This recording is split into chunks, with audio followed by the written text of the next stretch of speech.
What's up, guys? Welcome back to my channel. That was a mic drop. Mic drop. If this is your first time here, welcome. I'm so excited to have you. Hit the like button and subscribe if you like finance videos. I also do family, faith, fitness. What's the other F?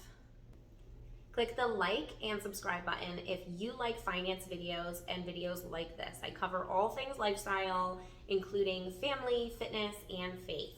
So let's get right into it. This video was very important for me to make. I have a lot of content like this on my blog, but video platform is just so much easier to digest information. I was having a conversation with one of my mentors, and we were talking about investing, and I said to her, I'm on a budget. I don't have money to do that. And her response to me, and I will never forget it, was, everyone is on a budget. Everyone budgets. It doesn't matter if you don't have 2 dimes to rub together or if you are the wealthiest person in the room. Everyone is budgeting. The first part of budgeting is figuring out what your budget is going to be. So I like to follow the 70% rule. You need to figure out what your current cost of living is and make sure it's 70% or less of what your income is. And then with the 20%, you use that to pay off your debt. And once the debt is covered, you can move it towards savings and investing. And you have 10% left over for vacations and anything else that's extra. So the next piece to this is key. This is the secret sauce. This is where the magic happens. So we have to make sure that we have our weekly budget in place. And we can tweak, we can adjust. But what we need to look at is how are we going to do that?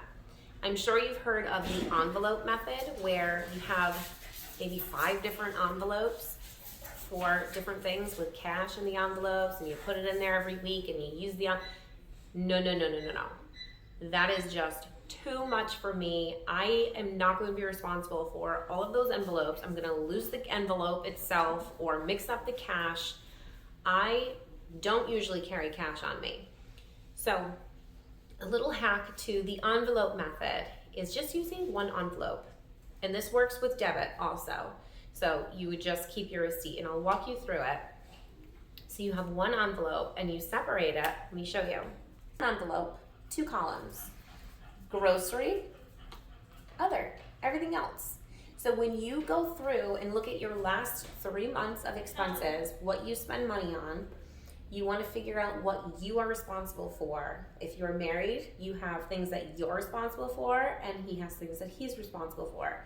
So for me, we'll call it grocery because I do all the kids stuff, I meal plan, I do all the things that fall into the consumable category. Other, well, I'm also responsible for picking out birthday gifts. If the kids have anything that they need for school, things like that. Anything else. So rule of thumb here is every person in your household is $100. So there are 5 of us. So that $500 a month budget for the family is now split up in weeks. So now we have a weekly budget. So $125. In your other column, now this is where you get to decide based on what your goals are. Are you trying to pay off debt quickly? We all have a different income level. So when we didn't have 2 dimes to rub together, that number for me was $50. So $50 extra. But for the sake of easier math, let's make it 100.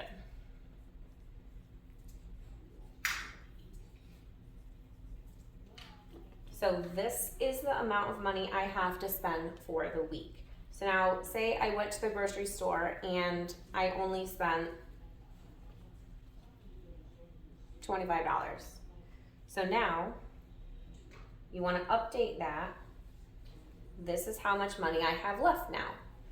And then something came up, had to get the gifts, whatever the case. So that's what that week looks like now. So now let's say the next week I went ahead and got a I stocked up on meat, and maybe I spent, let's say I spent $130.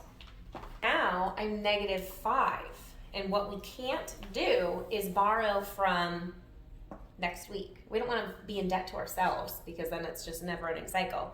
But we can borrow from the other column. So now this goes down to 95, right? Makes sense? Now, if you needed to reduce your debt faster, instead of the 70% rule, you can work within different percentages. So cut it down to 60% or even 40%, and then have the rest go towards your debt. But to do that, you're going to have to make some sacrifices. So that's it in a nutshell. I hope that was helpful. If you liked it, leave a comment or like the video. That way I know to make more of these, and I will see you next time.